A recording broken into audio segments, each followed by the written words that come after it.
Pourquoi certains réussissent et d'autres échouent, est-ce? C'est une question qu'on se pose tous. On regarde quelqu'un qui avance, qui atteint ses objectifs, et on se dit, il a de la chance, il est plus talentueux, il a eu les bonnes opportunités. Puis on se regarde soi-même. On voit nos échecs, nos blocages, et on cherche une explication. Mais si je te disais que la différence n'est ni la chance, ni le talent, ni même l'intelligence. Si je te disais que ce qui sépare ceux qui réussissent de ceux qui échouent, c'est une chose que tout le monde peut apprendre? Et si cette chose, tu l'as déjà en toi, mais que tu ne l'utilises pas de la bonne façon? Georges, tu commences encore par une question qui me met mal à l'aise. Parce que je me pose cette question tout le temps. Je vois des collègues qui progressent, des amis qui lancent leurs projets, et moi je stagne. Et dans ma tête, je me dis, eux, ils ont ce qu'il faut. Moi, je n'ai pas ça. Alors oui, je veux comprendre pourquoi certains réussissent et d'autres échouent. Mais j'ai peur que ta réponse me conforte dans l'idée que je ne fais pas partie des bons. Je comprends ta peur. Mais ce que je vais te dire, c'est justement l'inverse. Ce n'est pas une question d'être bon ou pas bon. C'est une question de compréhension et de pratique. La plupart des gens échouent non parce qu'ils sont incapables, mais parce qu'ils ne comprennent pas le mécanisme du succès. Ils croient que réussir, c'est une question de motivation, de talent ou de chance. Alors ils attendent. Ils attendent d'avoir un déclic. Mais le déclic, ça n'existe pas. Ce qui existe, c'est un ensemble de petites décisions, de petites actions, de petites habitudes qui s'accumulent. Ceux qui réussissent ne sont pas des super-héros. Ce sont des gens qui ont compris quelque chose que les autres ignorent. Alors explique-moi, parce que moi je me sens bloquée tout le temps. Par exemple, j'ai une idée de projet depuis des mois. Je sais que ce serait bien pour moi, mais je n'arrive pas à passer à l'action. Je commence, je m'arrête, je doute, je repousse. Et quand je vois quelqu'un d'autre qui lance le même genre de projet et qui réussit, je me sens encore plus nulle. Je me dis, lui, il a su y aller. Moi, je n'ai pas ce courage. Alors, est-ce que c'est du courage? Est-ce que c'est de la discipline? Qu'est-ce qui me manque? Ce qui te manque, ce n'est pas du courage. Ce qui te manque, c'est un système. Écoute bien, Emma. Ceux qui échouent ne sont pas ceux qui manquent moins de volonté. Ce sont ceux qui comptent sur leur volonté. Pourquoi? Parce que la volonté, c'est une ressource limitée. Elle baisse quand tu es fatigué, quand tu as du stress, quand tu as eu une journée difficile. Si tu relis ton succès à ta volonté du moment, tu vas échouer tôt ou tard. Ceux qui réussissent, ils ne comptent pas sur leur volonté. Ils comptent sur des systèmes, des routines, des environnements qui rendent l'action plus facile. Ils enlèvent la décision du moment. Ils rendent le bon choix automatique. Un système? Tu veux dire comme une routine? Plus que ça. Laisse-moi te donner une métaphore. Imagine que tu veux traverser une rivière. Ton but, c'est d'arriver de l'autre côté. Si tu comptes uniquement sur ta volonté, tu vas essayer de nager à la force des bras. Mais si le courant est fort, tu vas te fatiguer et peut-être te noyer. Ceux qui réussissent, ils construisent un pont. Le pont, c'est leur système. Il ne demande presque pas d'effort à chaque passage. Il est stable, il est toujours là. Un système, c'est une façon d'organiser ton environnement, ton temps, tes actions, pour que l'action souhaitée devienne facile, presque inévitable. Par exemple, si ton but est d'écrire un livre, un système ce n'est pas je vais écrire quand j'aurai le temps. Un système, c'est tous les matins à 7 heures, je m'assois à mon bureau, j'ouvre mon ordinateur et j'écris pendant 20 minutes sans rien faire d'autre. Ce n'est pas spectaculaire, mais c'est fiable. Et c'est la fiabilité qui fait la différence entre ceux qui réussissent et ceux qui échouent. Ceux qui réussissent ne font pas des efforts surhumains un jour par semaine. Ils font des efforts modestes mais réguliers chaque jour.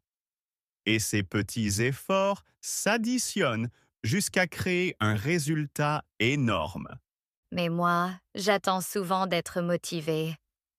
Je me dis, quand je serai vraiment motivée, je le ferai.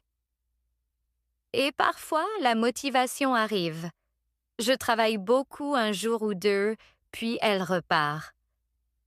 Et je me sens coupable. C'est l'erreur numéro 1.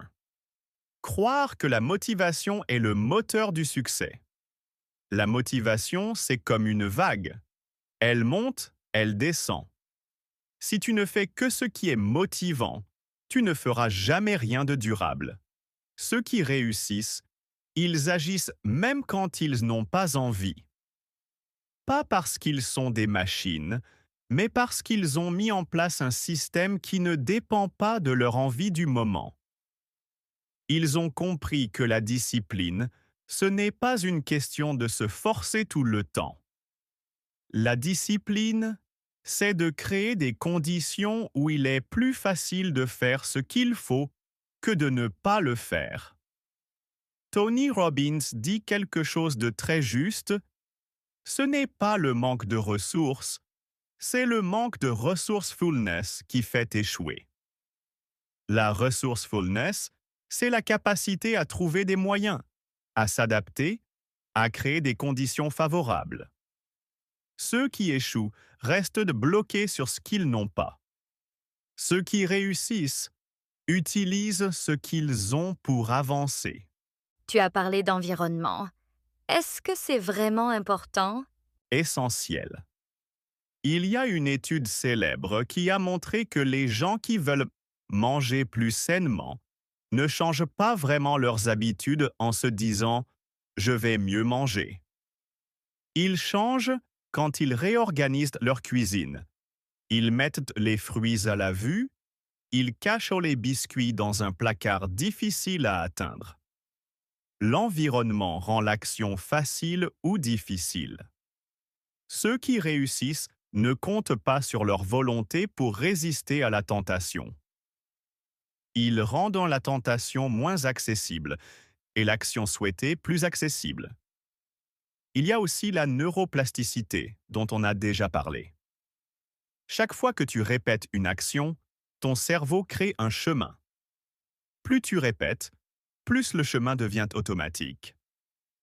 Ceux qui réussissent comprennent que le secret, ce n'est pas de faire quelque chose d'énorme une fois. C'est de faire quelque chose de petit, mais régulièrement. James Clear le dit dans Atomic Habits. Les résultats sont souvent le dernier signe d'habitude profonde. C'est-à-dire que ce que tu vois, le succès, la réussite, c'est juste la partie émergée de l'iceberg. En dessous, il y a des milliers de petites actions répétées. Tu cites encore James Clear. Et Carol Dweck aussi, non? Qu'est-ce qu'elle dit sur la réussite? Carol Dweck a fait des recherches sur ce qu'elle appelle le mindset, l'état d'esprit. Elle a découvert que les gens qui croient que leurs capacités sont fixes, je suis nul en maths, c'est comme ça, réussissent moins bien que ceux qui croient qu'ils peuvent progresser avec l'effort. Ce n'est pas une question de croyance magique. C'est que quand tu crois que tu peux progresser, tu acceptes les difficultés, tu persistes, tu ne vois pas l'échec comme une condamnation. Ceux qui réussissent, Ils ont souvent un état d'esprit de développement. Ils ne disent que pas j'ai échoué, donc je suis nul. Ils disent j'ai échoué, donc j'apprends. Angela Duckworth, une autre chercheuse, a travaillé sur ce qu'elle appelle le grit, la ténacité. Elle dit que la ténacité est plus importante que le talent pour prédire la réussite. La ténacité, c'est la persévérance dans les objectifs à long terme. C'est continuer malgré les difficultés. Et ce qui est intéressant, c'est que la ténacité se cultive. Ce n'est pas quelque chose qu'on a ou qu'on n'a pas. C'est quelque chose qu'on construit en choisissant de continuer, encore et encore. Donc, si je comprends bien, ceux qui réussissent ne sont pas ceux qui n'échouent jamais. Ce sont ceux qui continuent après l'échec. Exactement. Et c'est une différence fondamentale. La plupart des gens arrêtent après un échec. Ils interprètent l'échec comme un signe qu'ils ne sont pas faits pour ça. Ceux qui réussissent, ils voient l'échec comme une information, comme une étape, pas comme une identité. Je vais te donner un exemple concret. Il y a 2 ans, j'ai voulu me former en ligne dans un domaine qui m'intéresse. J'ai acheté la formation, j'étais excitée les premiers jours. Puis un jour, j'ai eu une difficulté, je n'ai pas compris un module. Je me suis dit, de toute façon, je ne comprends rien. Ce n'est pas pour moi. Et j'ai arrêté. Aujourd'hui, je vois des gens qui ont suivi la même formation et qui en vivent. Et je me dis, si j'avais continué. Voilà un exemple typique de ce qui fait échouer. Tu as rencontré une difficulté et tu as interprété cette difficulté comme une preuve de ton incompétence, alors que c'était juste une difficulté.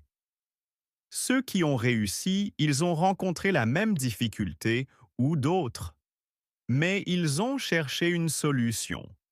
Peut-être qu'ils ont posé une question, qu'ils ont revu le module plusieurs fois, qu'ils ont fait des recherches. Ils n'ont pas arrêté parce qu'ils ne comprenaient pas sur le moment. Ils ont continué malgré le sentiment de ne pas comprendre. Ce n'est pas une question d'intelligence. C'est une question de réponse à la difficulté. Ceux qui réussissent voient la difficulté comme un signal qu'ils doivent changer d'approche, pas comme un signal qu'ils doivent abandonner. Mais comment je fais pour devenir comme ça? Pour ne pas abandonner à la première difficulté? Je vais te donner un système simple en 3 parties. Première partie. Prépare ton environnement. Avant même de commencer, rends l'action souhaitée facile et l'action non souhaitée difficile. Si tu veux avancer sur ton projet, mets tout ce dont tu as besoin à portée de main. Si tu veux éviter les distractions, éloigne ton téléphone, bloque les sites qui te font perdre du temps. L'environnement fait 80% du travail. Deuxième partie. Fixe des actions minuscules. Ne vise pas grand, vise régulier. Par exemple, au lieu de dire je vais travailler 3 heures sur mon projet, dis je vais travailler 10 minutes par jour. 10 minutes, c'est ridiculement facile. Mais le plus important, c'est la régularité. Une habitude qui dure 10 minutes par jour finit par rapporter plus qu'une grosse session une fois par mois. Troisième partie. Définis des règles d'action pour les moments difficiles. Par exemple, quand je rencontre un obstacle, je fais une pause de 5 minutes, puis je cherche une solution pendant 5 minutes avant de décider d'arrêter. Ou, quand je n'ai pas envie, je fais au moins 5 minutes, et après je décide si j'arrête. Ces règles enlèvent la décision émotionnelle du moment. Elles rendent l'action automatique. Et quand je me compare aux autres, quand je vois quelqu'un qui réussit plus vite que moi, ça me démoralise complètement. La comparaison est l'un des plus grands tueurs de persévérance. Ceux qui réussissent ne se comparent pas aux autres, ou alors ils le font d'une manière différente. Ils se comparent à leur propre progrès. Carol Dweck dit que les gens avec un état d'esprit de développement se comparent à eux-mêmes, hier, pas aux autres. Parce que comparer aux autres, c'est une source infinie de frustration. Tu trouveras toujours quelqu'un de plus avancé, de plus talentueux, de plus chanceux en apparence. Mais se comparer à soi-même, c'est une source de motivation. Est-ce que j'ai avancé aujourd'hui par rapport à hier? Et la peur? La peur de l'échec? La peur de ne pas être à la hauteur? La peur, elle ne disparaît jamais complètement. Ceux qui réussissent ne sont pas ceux qui n'ont pas peur. Ce sont ceux qui agissent malgré la peur. Ils ont appris que la peur est une réaction du cerveau, pas une instruction. Ce qui aide, c'est de réduire l'enjeu. Si tu te dis « il faut que je réussisse, sinon c'est la catastrophe », la peur devient paralysante. Mais si tu te dis « je vais essayer ce petit pas, et si ça ne marche pas, j'essaierai autre chose », la peur devient plus gérable. Encore une fois, c'est le système qui aide. Un petit pas ne fait pas peur. C'est le grand saut qui fait peur. Alors fais de petits pas. Est-ce que la réussite change qui on est? Je veux dire, quand quelqu'un réussit, est-ce qu'il devient une autre personne? Non, il ne devient pas une autre personne. Il devient une version plus construite de lui-même. Mais ce qui change, c'est son identité intérieure. James Clear dit que chaque action est un vote pour une identité. Si tu agis chaque jour comme quelqu'un qui construit son projet, tu votes pour l'identité de constructeur. Si tu agis chaque jour en évitant, tu votes pour l'identité de quelqu'un qui abandonne. À force, tu deviens ce que tu as voté. Donc ceux qui réussissent ne sont pas différents par nature. Ils ont simplement voté chaque jour pour une identité qui les mène vers la réussite. Donc je pourrais voter pour une autre identité dès aujourd'hui?